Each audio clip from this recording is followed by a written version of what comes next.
Deva, ഞങ്ങൾക്കെന്നും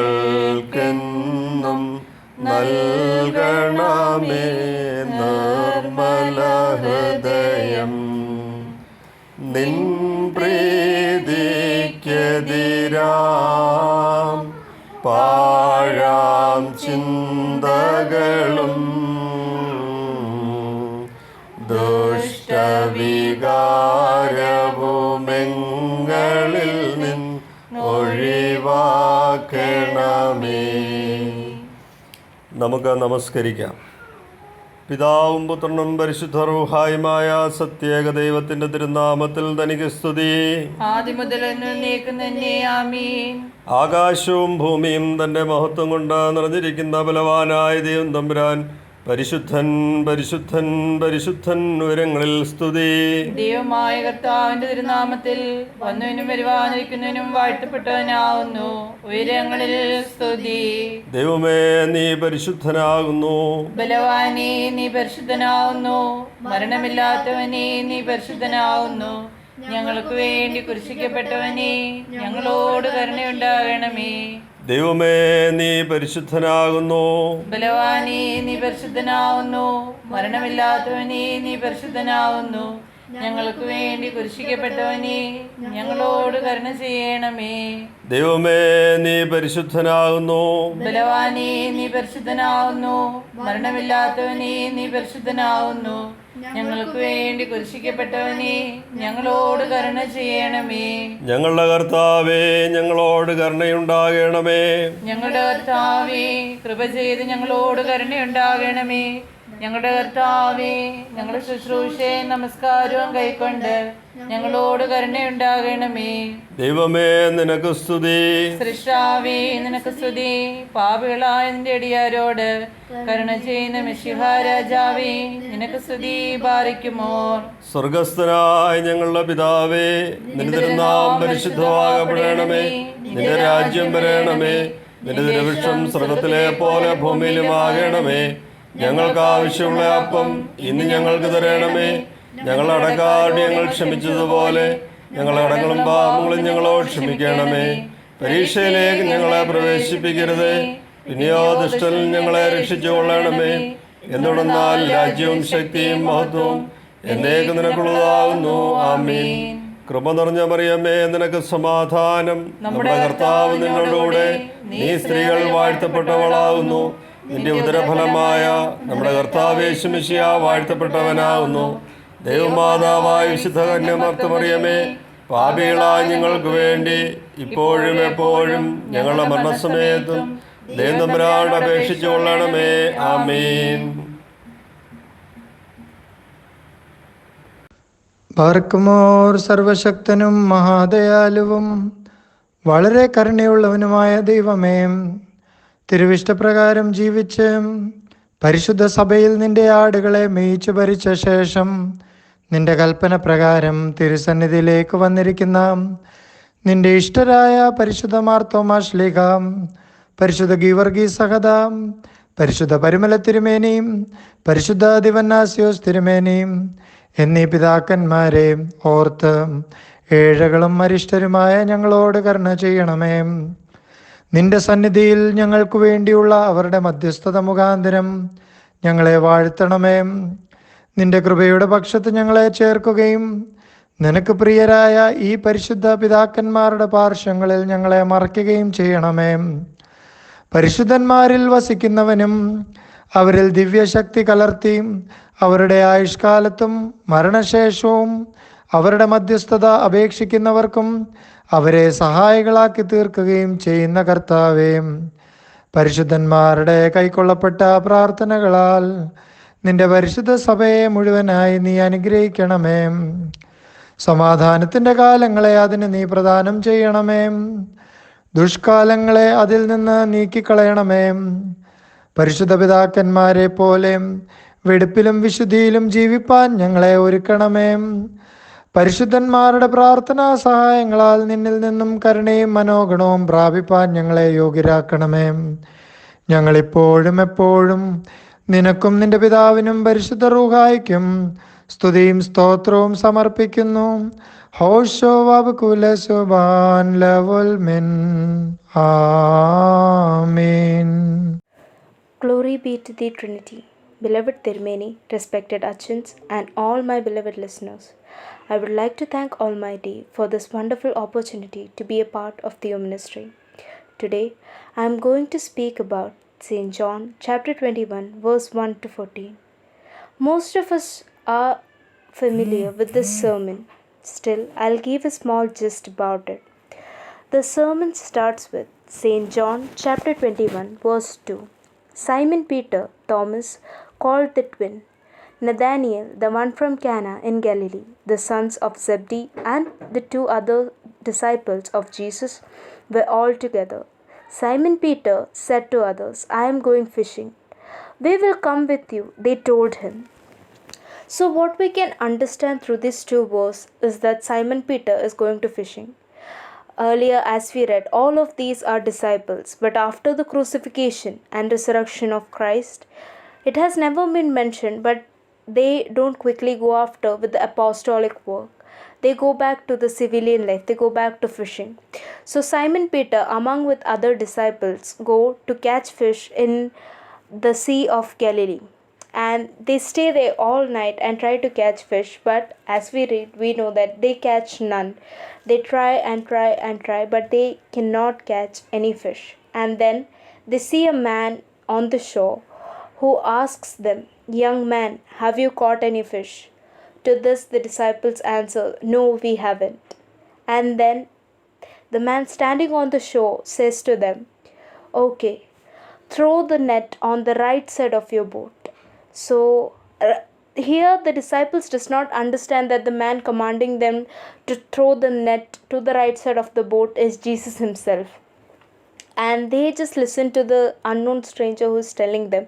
And they throw the net to the right side of the boat and they catch so many fish that the net is pulling itself apart. It's going to tear itself. So they don't even have to listen. One of the disciples exclaims and says, This is the Lord, it is the Lord. Hearing this, Simon Peter jumps directly into the sea. Do any of us understand why that happens? We all have our doubts, but the reason is when Jesus was arrested, Simon Peter was asked that, Do you know Jesus? For which Simon Peter answered, No, I don't. And he lied about this 3 times. He was ashamed about himself and he went back to the civilian life. But we can see here that Jesus is still going back to his disciples and helping them. So after seeing Jesus, the disciples come to the shore with all the net full of fish they have caught. And Jesus tells to them, Bring over some here. And Simon Peter gets the biggest of fish and goes to Jesus. And Jesus serves them bread and tells them, Come on, eat breakfast with us. St. John chapter 21, verse 11 to 12. Jesus said to them, Come and eat. None of the disciples dared ask him, Who are you? Because they knew it was the Lord. So Jesus went over, took the bread, and gave it to them. He did the same with the fish. So what we can see here is that Jesus himself is offering them the bread. All of the other disciples are still in shock. They are frightened. They are guilty. But Jesus is showing his forgiveness, and even though they tried to go back to a different life, he is showing them what the real purpose of their life is, why they are the apostles, why they are the disciples of Jesus Christ.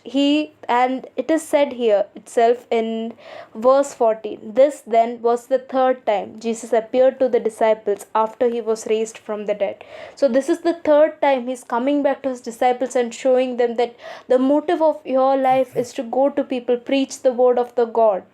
So the reason I picked this sermon specifically is because the same is happening with us. Even though we try to go in a different path or try to forget the word of the Lord, we need to always remember that He is with us no matter what. Even here we can see He has been crucified and He resurrected for us. So we don't have any right to forget His word and try to go in a different path. We are never going to achieve anything. We may do our mistakes, we may be guilty just like Simon Peter, but we just have to be brave enough to say our sins in front of Him, repent about it, and then come back to the word of the Lord. Live the life like the Lord wants us to. That is what makes us a better Christian, especially in this time of COVID-19 when all of us needs each other's assurance. We shouldn't be trying to run away from the word of the God. We should be trying to be together. So here I would like to conclude with the Bible verse, Philippians chapter 4 verse 6 and 7. Don't worry about anything, but in all your prayers ask God for what you need, always asking Him with a thankful heart, and God's peace, which is far beyond human understanding, will keep your hearts and minds safe in union with Christ Jesus. So it tells us here that we don't have to worry about the other things that are happy. We just have to keep our heart sin free. We just have to tell all our mistakes and be thankful to Him for what He's offering and pray. And we just have to believe that He will be with us forever. For saying this, I end my words. Thank you.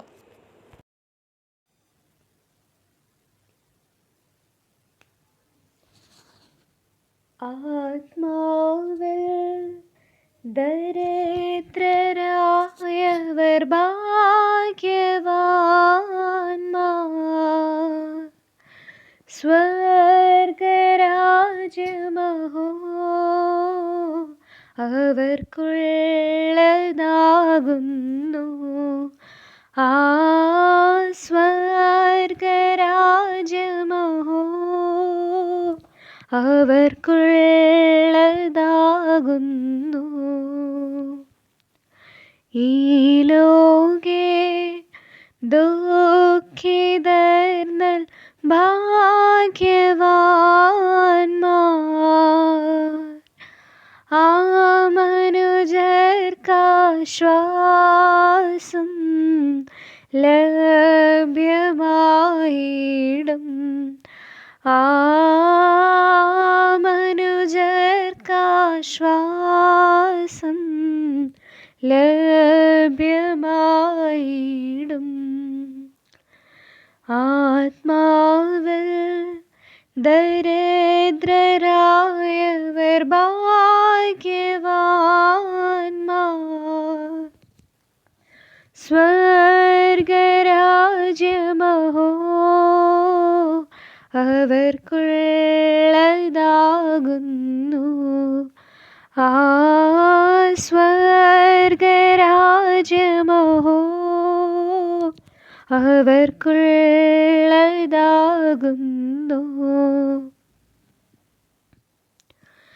സൗമ്യതയുള്ളവരോ ഭാഗ്യവാന്മാർ, അവരോ ഈ ഭൂമിയെ അവകാശമാക്കും.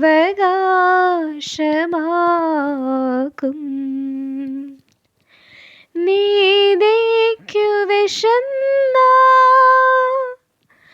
ദാഹിക്കുന്നവർ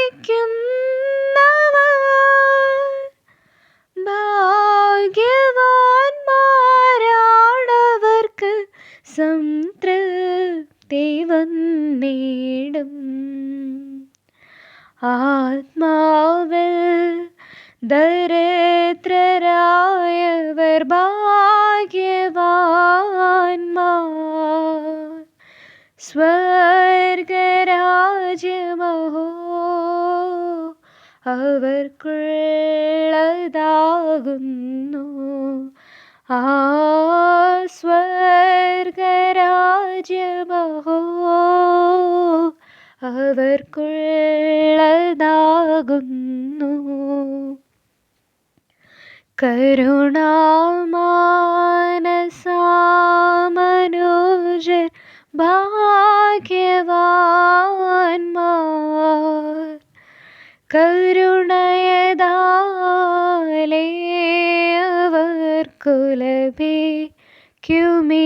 കരുണ ആ കരുണയതാലേ കുലഭിക്കുമീ കരുണ ഹൃദയത്തിൽ വിശുദ്ധിയുള്ളവർ ഭാഗ്യവാന്മാർ ദൈവത്തെ കാണുമവർ നിജം ശുദ്ധരായതിനാൽ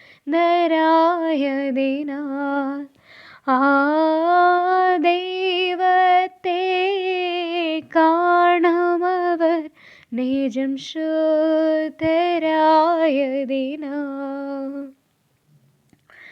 ശാന്തി വിധിക്കുന്നോർ ഭാഗ്യവാന്മാർ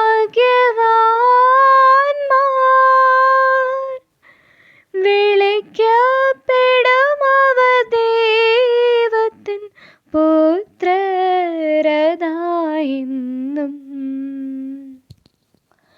നീതി കാരണമായി ദണ്ഡനമേറ്റോർ ഭാഗ്യവാന്മാരായവരോ സ്വർഗരാജ്യമവർക്കല്ലോ ആത്മാവിൽ ദരിദ്രരായവർ ഭാഗ്യവാന്മാർ സ്വർഗരാജ്യമഹോ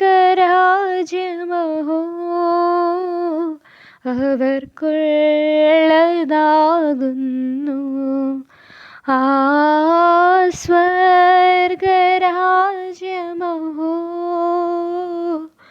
അവർക്കുള്ളതാകുന്നു.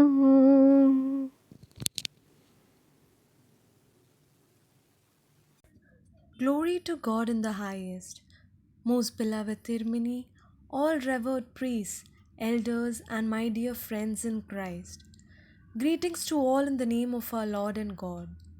I thank God Almighty that we who are present in this world today have been blessed with His grace and mercy for all that we are and have received from Him alone.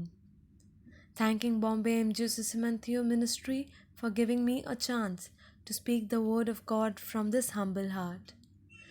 In the book of Psalms, Psalm chapter 43 verse 5, the word of God tells us, "Why are you cast down, O my soul? Why groan within me? Hope in God." Why cast down? Why groan?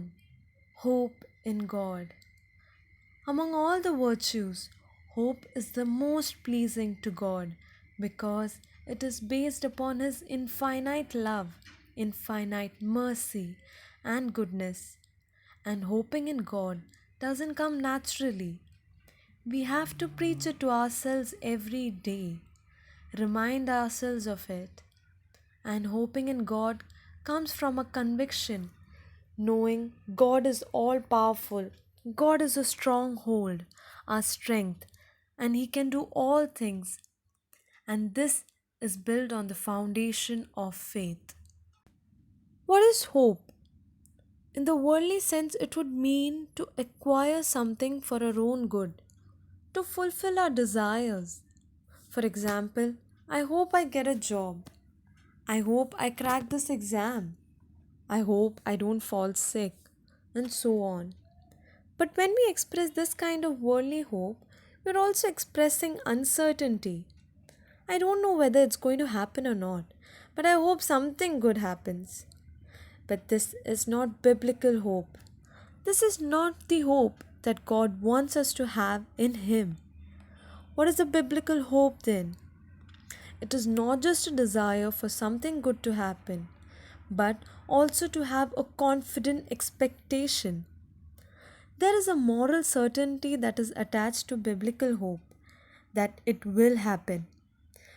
But some may say, I've been praying for a certain favor, for a certain intention, but I've not received it. In fact, the only thing that I've received is failure, and none of my prayers maybe that I've been praying for years, have been answered.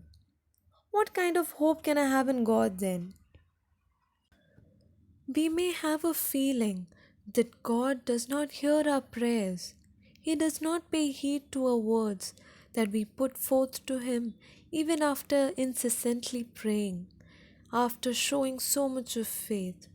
But Bible clearly tells us, and we know that in all things God works for the good of those who love Him, who have been called according to His purpose. The results we may get may not be in our favor of desires, but they are for our ultimate good. God knows what is right for us. He knows the end. He knows the big picture. And we must have in mind that He is always working for us and in us.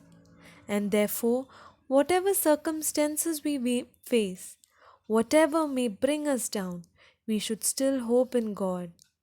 We should still believe that He is walking with us and working His own ways in our lives. The hope in God is not just keeping our fingers crossed and saying, I don't know if God is working or not, but instead have the strong faith and blind belief in Him.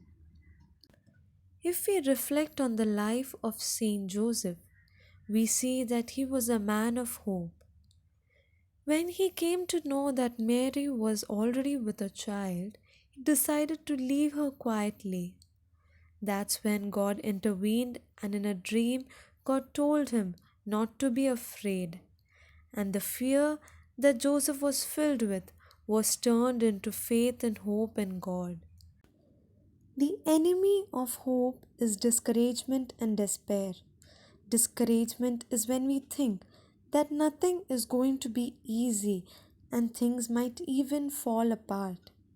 Despair is when we see everything wrong happening around us.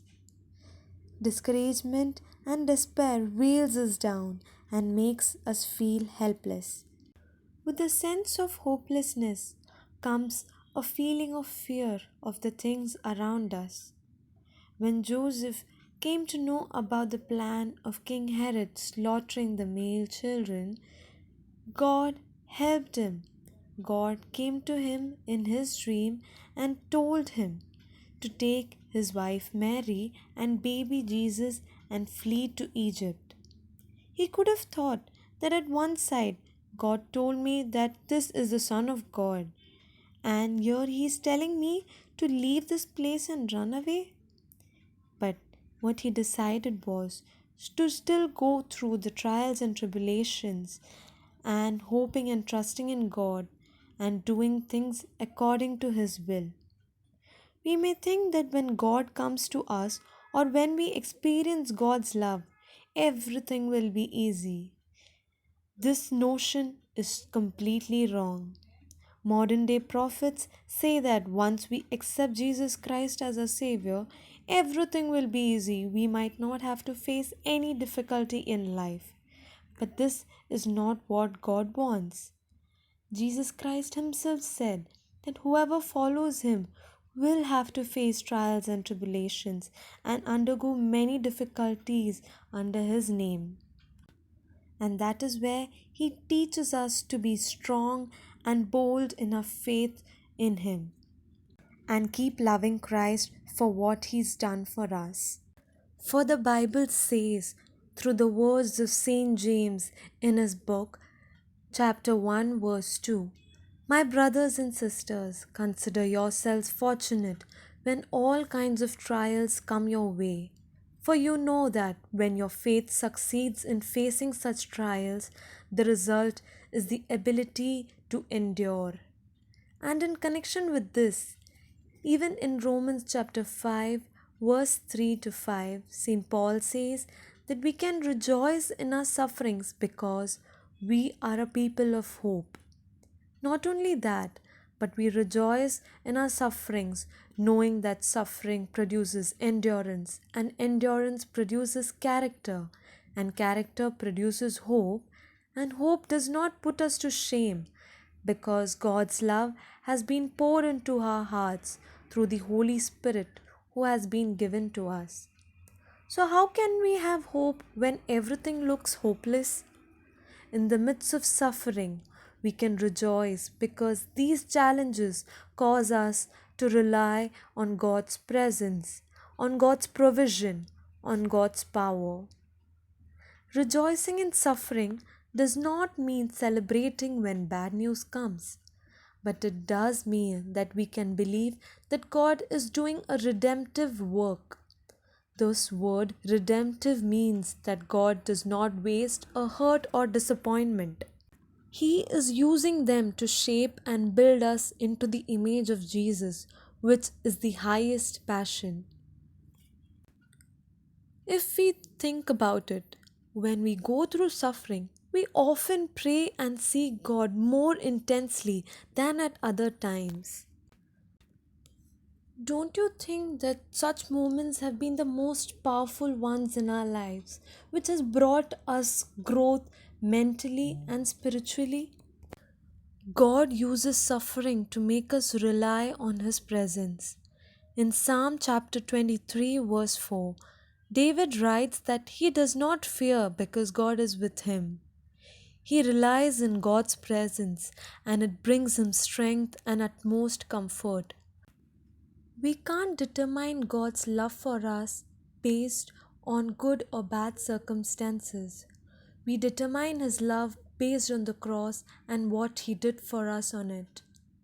In our current situations, God is saying to us that His grace is sufficient, and even when we feel weak, He is making us stronger than we have ever been before. His grace is not an abstract idea. It is a person of Jesus through the power of the Holy Spirit. The hell you are going through may be the very circumstance God uses to take you to the whole new level of salvation in paradise. What are the things that would disappoint you or dishearten you at this point of life? For few of you all, it may be a son or daughter who hasn't turned out the way you thought he or she would be, a job situation that is not pleasant or orderly, or a plan that you may have thought to take but is not working out your way, or a medical diagnosis that has scared you. Maybe, like Paul, it is also insults, hardships, or persecutions that you may face. Whatever it is, St. Paul says he will boast in those things because when we are weak, the power of Christ rests on us.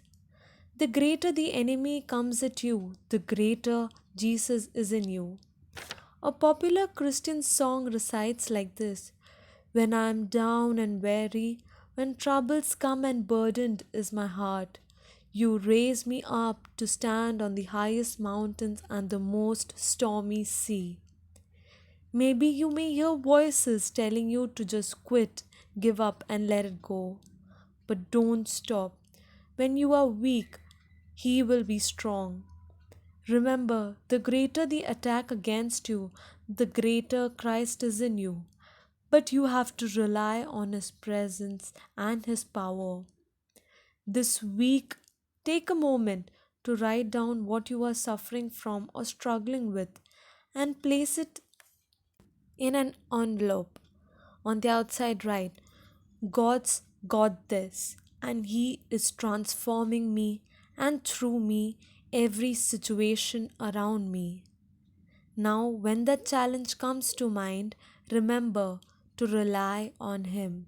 After all, we are nothing but mere particles of dust without Him. I pray that may God make us worthy to lift His name on high and praise Him at all times, for all is abundant grace and mercy.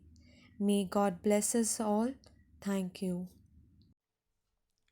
O Father full of love, I want to thank you on everyone's behalf for letting us gather here today at this hour as we observe the memory of your passion. The suffering that you went through to cleanse us all of our sins is far beyond our understanding and imagination. For all you have done for us and continue doing from the time of our births to our last breaths, we are and will be your grateful children. Lord, let us carry the discipline that we have maintained throughout the Lent into the rest of the year. Let the blessing that we have received through your suffering, crucifixion, and resurrection remain with us all in our hearts. As this dreaded pandemic continues to cause havoc, we want to pray for all the people who have lost their lives and their family members. We pray for those who are currently going through it, and we thank you for all the people who have recovered and are back in good health. We pray for the healthline workers, the police force, and everyone who is directly or indirectly serving as the frontline force in fighting this pandemic. We pray not only for the unwavering safety of your wings, but we also pray to you for the courage, strength, and patience to see this through. May your grace and mercy be upon us all, now and forever. Amen. പിതാവാം ദൈവത്തിൻ്റെ സ്നേഹവും ഏകജാതനായ പുത്രൻ്റെ കൃപയും പരിശുദ്ധ റൂഹായുടെ സംബന്ധവും സഹവാസവും നിങ്ങളേവരുടെ മേലും സഭയുടെ മേലും സമൂഹത്തിൻ്റെ മേലും ദൈവസൃഷ്ടി മുഴുവനായും പ്രത്യേകിച്ചും കൊറോണയുടെ ഭീകരമായിട്ടുള്ള പ്രയാസങ്ങൾ കൂടി കടന്നു പോകുന്ന എവരുടെ മേലും അവരെ സഹായിക്കുകയും തുണയ്ക്കുകയും ചെയ്യുന്ന എവരുടെ മേലും ദൈവസന്നിധിയിലേക്ക് കൂടി ചേർക്കപ്പെട്ട് വാങ്ങിപ്പോടെ ആത്മാക്കളുടെ മേലും ഇപ്പോഴും എല്ലായ്പ്പോഴും എന്നേക്കും ഉണ്ടായിരിക്കുമാറാകട്ടെ.